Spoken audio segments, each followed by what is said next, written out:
बच्चों, इस वीडियो में हम पढ़ेंगे चैप्टर दो गौरैया। उससे पहले आइए यहाँ पर कुछ एक्टिविटी करनी है। बच्चों, यहाँ पर खाली जगह दी गई है जिसमें आपको पक्षियों के घरों का चित्र लगाने हैं और ये भी लिखना है कि वो किस पक्षी का घर है। और इस चैप्टर में हम क्या सीखेंगे, क्या जानेंगे। इस पाठ का उद्देश्य है कि पशु पक्षियों के प्रति प्रेम की भावना विकसित करना और उनके घरों को ना तोड़ने की सीख प्रदान करना। और नैतिक मूल्य है कि पशु पक्षियों को संरक्षण प्रदान करना और जीवों को न सताना। अब हम इस पाठ का परिचय करते हैं।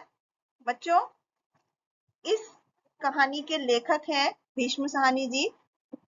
इन्होंने हिंदी साहित्य में प्रेम छंद की परंपरा का इन्हें लेखक माना जाता है और इस कहानी के माध्यम से लेखक ने बताया है कि हर एक जीव जंतु के लिए घर कितना जरूरी होता है।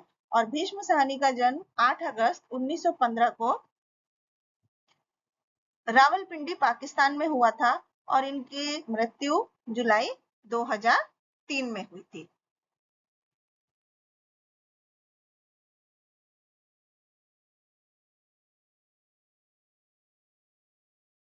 तो आइए कहानी पढ़ना शुरू करते हैं। बच्चों, यहाँ पर लेखक बोल रहे हैं कि यहाँ पर हिंदी घर में 3 लोग रहते हैं, माँ, पिताजी और लेखक। लेकिन उनके पिताजी हमेशा यही कहते रहते हैं कि घर तो सराय बना हुआ है। सराय का मतलब कि जहां पर मुसाफिर खाना, आते जाते मुसाफिर आराम करते हैं। तो वो तो जैसे अपने ही घर में मेहमान है, मतलब घर के मालिक तो कोई और ही है, ऐसा लेखक बोल रहे हैं। और लेखक के घर के आंगन में एक आम का पेड़ है।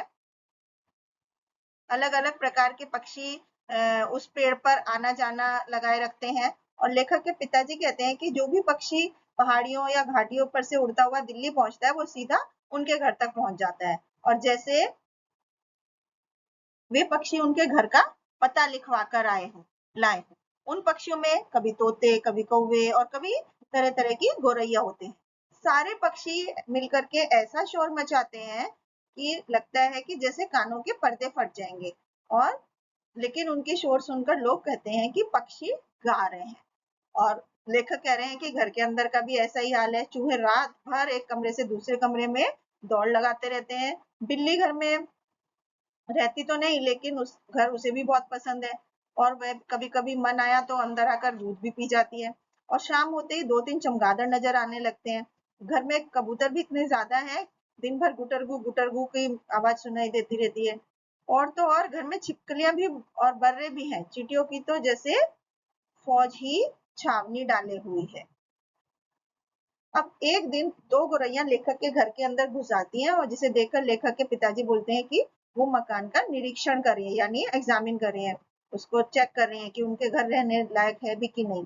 तो दोनों गौरैया कभी किसी रोशनदान पर जाकर बैठ जाती थी, कभी खिड़की पर जाकर बैठ जाती थी। फिर जैसे आई थी वैसे उड़ भी गई। 2 दिन बाद फिर से घर के बैठक की छत में लगे पंखे के गोले में उन्होंने अपना बिछौना बिछा लिया और सामान भी ले आई थी और मजे से दोनों बैठकर गाना गा रही थी। इसका मतलब दोनों गौरैया को लेखक का घर पसंद आ गया था। लेखक की माँ और उनके पिताजी दोनों सोफे पर बैठकर गौरैया की तरफ देखे जा रहे थे। और जब लेखक की माँ बोली कि अब तो ये नहीं उड़ेंगी, अब तो ये नहीं उड़ेंगी, पहले इन्हें उड़ा भी देते तो उड़ जाती, अब तो इन्होंने यहाँ अपना घोंसला बना लिया। तभी लेखक के पिताजी गुस्से के भाव में बोलते हैं कि देखता हूँ ये कैसे नहीं उड़ती हैं, कैसे यहाँ रहती हैं। गौरैया मेरे आगे क्या चीज है, मैं भी अभी इन्हें बाहर करता हूँ।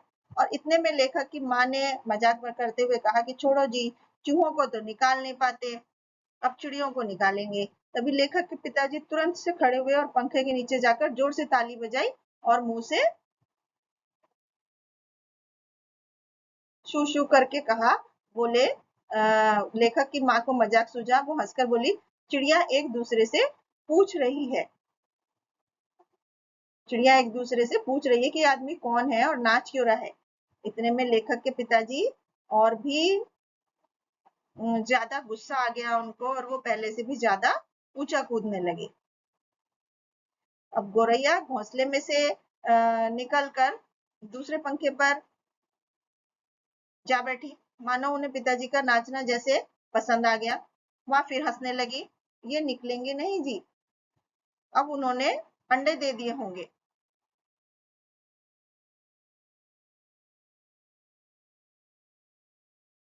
निकलेंगे कैसे नहीं? पिताजी बोले। एक बार तो लेखक के पिताजी गोरैया को घर से बाहर निकालने पर अड़ गए। एक बार तो उन्होंने लाठी ऊंची उठाकर पंखे के गोले को ठकोरा। चींची करती गोरैया उड़ के पर्दे के डंडे पर बैठ गई।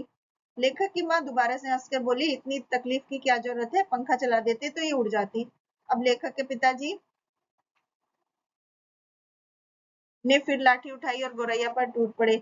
एक बार तो लाठी लेखक की माँ के सिर पर लगते लगते बची। ची ची करती गोरैया चिड़िया एक जगह से दूसरी जगह जा बैठी और बाद में दोनों किचन की तरफ खुलने वाले दरवाजे में से बाहर निकल गई।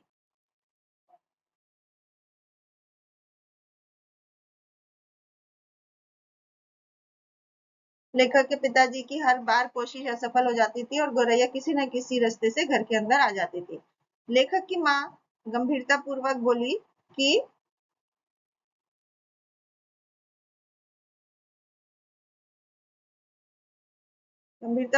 कि देखो जी, चिड़ियों को मत निकालो, अब तो इन्होंने अंडे दे दिए होंगे, अब ये यहाँ से नहीं जाएंगी। तभी पिताजी बोले, इसका क्या मतलब है, मैं कल कालीन बर्बाद करवा लूं। तत्पश्चात वे कुर्सी पर चढ़कर रोशनदान में कपड़ा ठूस दिया और फिर लाठी झुलाकर एक बार फिर से चिड़ियों को खदेड़ा तो दोनों पिछले आंगन की दीवार पर जाकर बैठ गई। लेखक कहते हैं कि रात हो गई थी और वो खाना खाकर सो गए थे और जाने से पहले आंगन में जाकर उन्होंने देखा कि चिड़िया वहीं पर नहीं थी। उन्होंने समझ लिया कि उन्हें अकल आ गई, वो हार मानकर दूसरी जगह चली गई। लेकिन दूसरे दिन जब रविवार को लेखक उसके परिवार वाले देखे तो गोरैया फिर से वहां मौजूद थी और मजे से बैठी मल्हार गा रही थी। तो पिताजी ने जब परेशान होकर उठे और कहने लगे कि गोरैया का घोंसला नोच कर निकाल देंगे, तो लाठी का सिरा घास के तिनकों के ऊपर रखकर वहीं रखे रखे घुमाने लगे। तो इनके घोंसले के लंबे लंबे तिनके लाठी के साथ साथ लिपटने लगे। वो लिपटते गए और घोंसला लाठी के इर्द गिर्द नाच खिंचता चला जाने लगा। तभी अचानक से जोर से ची ची की आवाज आने लगी। लेखक के पिताजी अब अचानक रुके कि ये क्या, गोरैया लौट आई। तभी लेखक ने झट से बाहर की तरफ देखा तो दोनों गोरैया बाहर दीवार पर गुमसुम बैठी नजर आ रही थी। इतने में पंखे के गोले के ऊपर से नन्ही नन्ही गोरैया सिर निकाले नीचे की तरफ देख रही थी और चींची कर रही थी, मानो उन्हें माँ बाप के लिए ढूंढ रही हो वो अपने। तो उसके बाद लेखक के पिताजी घोंसले के तिनकों में से अपनी लाठी निकालकर एक तरफ रख दिया और चुपचाप कुर्सी पर जाकर बैठ जाते हैं।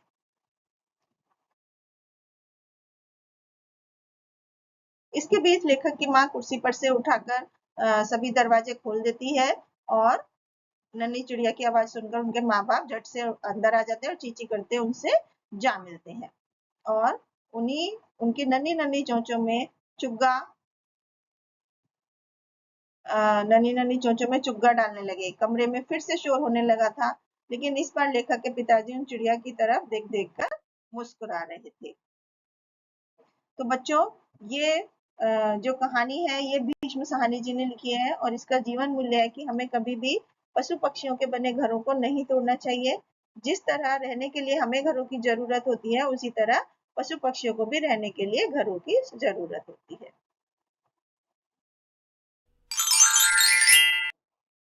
Thank you.